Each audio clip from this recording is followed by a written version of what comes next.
चलिए, जानकार शुरू से ही इस बात को मानकर चल रहे थे कि सरकार के खिलाफ विपक्ष का एक कटमोशन जीत नहीं सकता, मगर अगर पूरा विपक्ष एक मंच पर होता तो कम से कम सरकार को एक तीखा संदेश जरूर जाता। और यही वजह है कि हम लगातार लालू प्रसाद यादव और मुलायम सिंह यादव से ये सवाल पूछ रहे हैं कि आखिर आपने इस तरह की कमजोर राजनीति क्यों खेली। एक बार फिर ये क्यों कहा कि आप बीजेपी के साथ खड़े होने को तैयार नहीं है, जबकि सीपीएम और बीजेपी एक साथ दिखाई दे रही थी।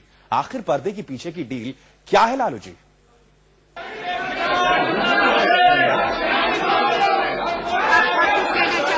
आरजेडी प्रमुख लालू प्रसाद यादव के ये तेवर बताने के लिए काफी है कि महंगाई की चिंता उन्हें भी है, लेकिन सियासी फायदे से समझौते की कीमत पर नहीं।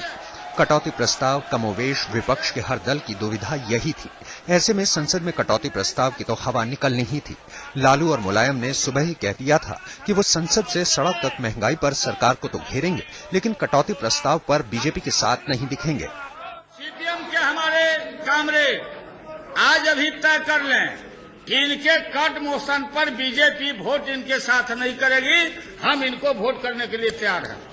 हम कौन सा फेस दिखाएं, कौन सा फेस उतनी नहीं कर पा रहे, शुरू तो किया है, हमारी नीतियों को माना तो है। मुलायम के भी यही तेवर थे। दोनों वोटिंग से पहले संसद से वॉकआउट कर गए। विपक्ष को जो कुछ उम्मीदें बीएसपी से थी, मायावती ने सुबह ही उसे भी पलीता लगा दिया।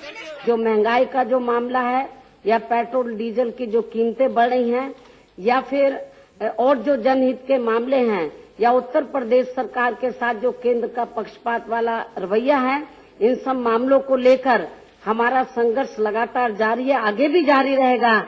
जब एक एक कर अहम पार्टियां सरकार के पाले में जा रही हों तो आरोप प्रत्यारोप के सिवा बीजेपी के पास कुछ नहीं रह गया। आज ऐसे लगता है कि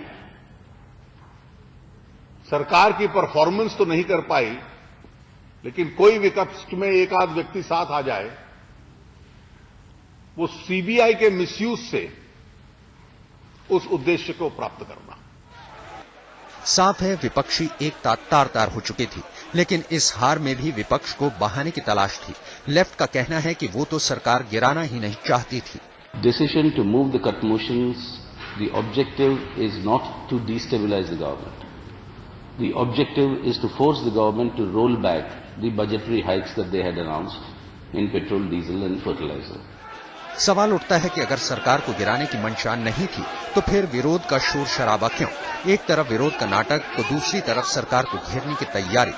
क्या ये जाहिर नहीं करता कि सारा खेल सियासी फायदा लेने का था? रीमा पराशर और संदीप सोनवलकर के साथ बालकृष्ण, दिल्ली, आज तक।